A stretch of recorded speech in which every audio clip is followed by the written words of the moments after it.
தமிழகத்தில் நாடாளுமன்ற தேர்தல் களம் சூடுபிடிக்க துவங்கியுள்ளது.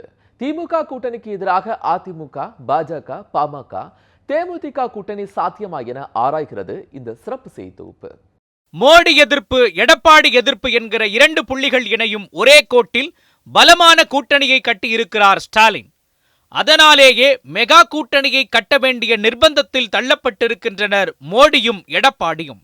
இதனால் இயற்கையாகவே அதிமுக, பாஜக சேர்ந்து கூட்டணியாக நாடாளுமன்ற தேர்தலை சந்திக்கும் என்று கூறப்பட்டாலும், இந்த இயற்கை கூட்டணிக்கான விருப்பத்தை பாஜக வெளிப்படுத்துவது போல அதிமுக வெளிப்படுத்தவில்லை என்பதே உண்மை.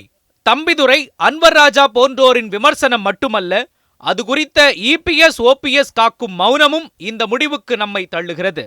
இப்படிப்பட்ட சூழலில்தான் இவ்வளவு நாட்கள் கூட்டணி குறித்து மௌனமாக இருந்த பாமக, திமுக, அதிமுகவுடன் பேசிக் கொண்டிருக்கிறோம் என களத்திற்கு வந்திருக்கிறது. இதில் திமுக கூட்டணி நிரம்பி வடிவதாலேயும், அதில் விசிக முக்கிய அங்கம் வகிப்பதாலேயும் பாமக அதிமுக பக்கமே சாயும் என்று எதிர்பார்க்கப்படுகிறது.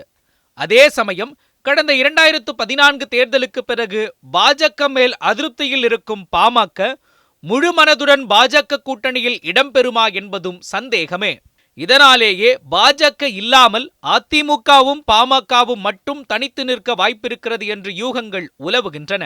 இது ஒரு புறம் இருக்க, அமித்ஷாவுடன் கூட்டணி குறித்து பேசிக் கொண்டிருக்கிறோம் என பேட்டியளித்திருக்கிறார் விஜயகாந்தின் மைத்துனரும் தேமுதிக துணை பொதுச் செயலாளருமான சுதீஷ்.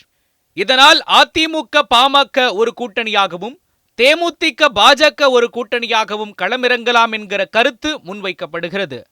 அப்படி ஒரு போட்டி உருவானால் திமுக, காங்கிரஸ் வெற்றியை தடுக்கலாமே அன்றி பாஜக வெற்றி பெற முடியாது என கணிக்கிறார்கள் அரசியல் நோக்காளர்கள்.